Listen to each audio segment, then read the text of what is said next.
So we have this pretty sweet custom painted Evil in the garage today, and it's got a leaking brake caliper. So let me show you how to replace that. Got a brand new one in the box over here. So I've removed the front wheel and I've taken the brake pads out. Now to disconnect the line on these, this is an SLX XTR. They use a banjo bolt, so that's a 4mm Allen key there. I'm just going to loosen that all the way off. If it's a Deore brake or lower, it won't have this banjo piece. It will just have an 8mm nut that you need to take off. So there'll be 2 seals. This bolt comes out. I've not opened the top, so there's no bleed cup or anything here, and that's going to keep all the fluid inside the brake whilst we do the swap. And some may come out, but if you open the top there, then all the fluid will come out, and then bleeding it will be a little bit harder. Now, got these 2 5mm bolts here, this one and this one down here. Just going to remove those completely and then take the caliper off the fork.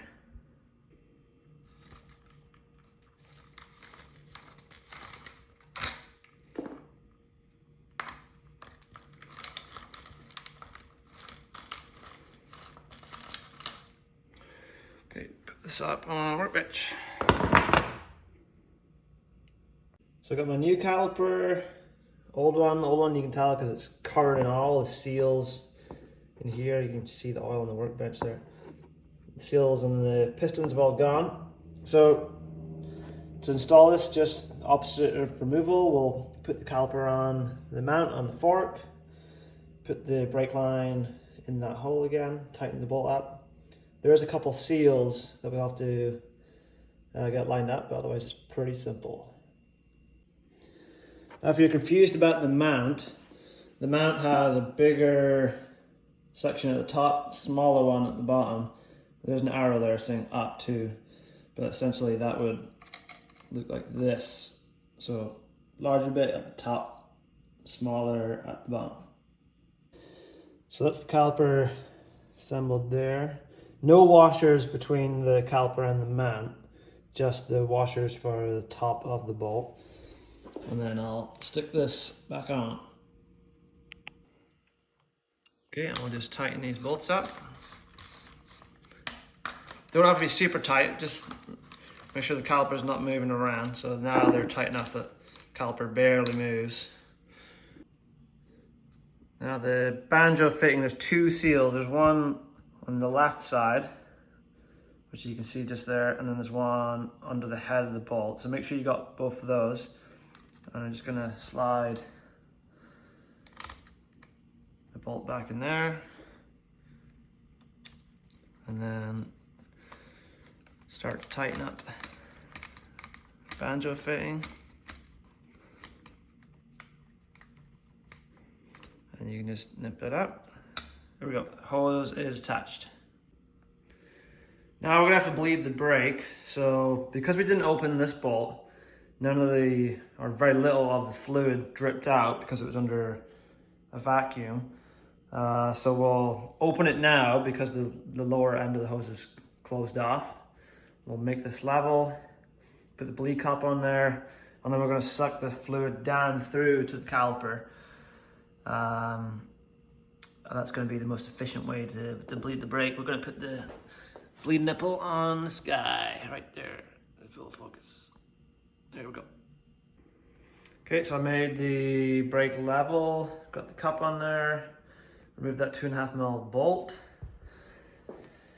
7mm wrench, undid this, put the syringe on, and now we can bleed it. We'll put quite a bit of fluid in the top here because in this case the brake leaked all the fluid out.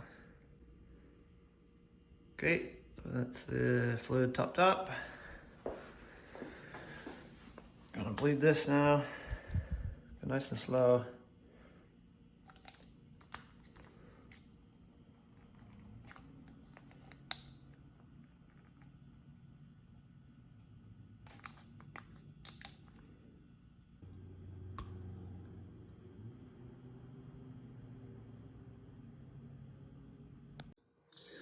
So we maxed out our syringe because there's so much air in it, and without losing the fluid from the top here. Now I'm just going to push it back and you'll see lots of air come out again.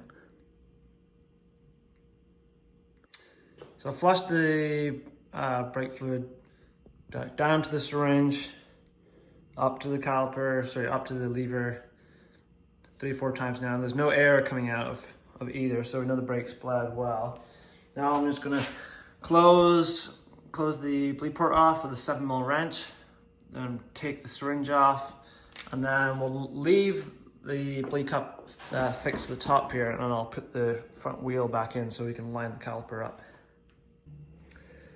Okay, syringe is off, a little bit of fluid there, so I'm just going to wipe down the whole caliper and make sure it's completely oil free. You can use some brake cleaner. Just get it really clean so we don't contaminate our new pads. Okay, so the wheel's on.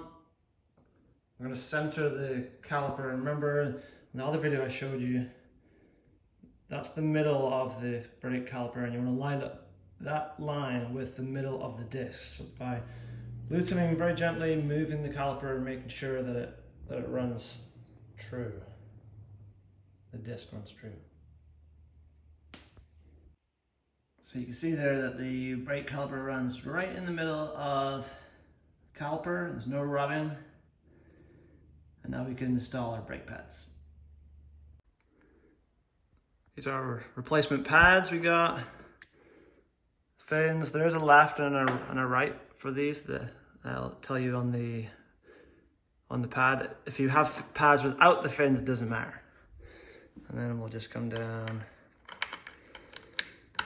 slot those guys in, put that pin through there, make sure it lines up with the pad spring, and I'll put the clip on, and then we're almost done. Put the pad spring back through, tighten that up with a 3mm Allen key,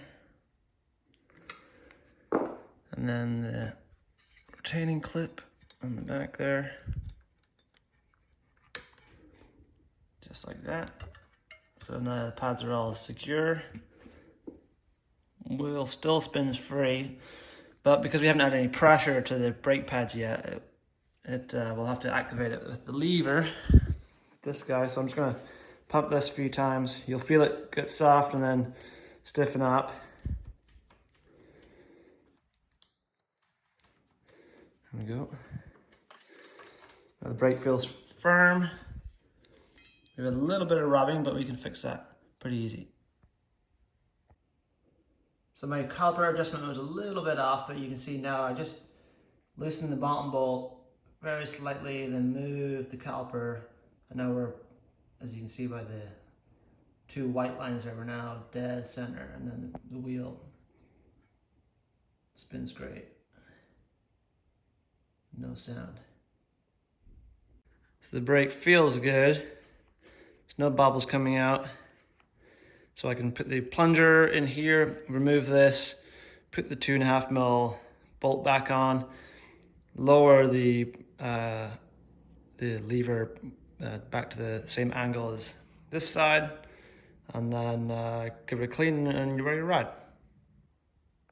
Okay, so there you have it. There is a Shimano brake caliper replacement, SLX, the old leaking one.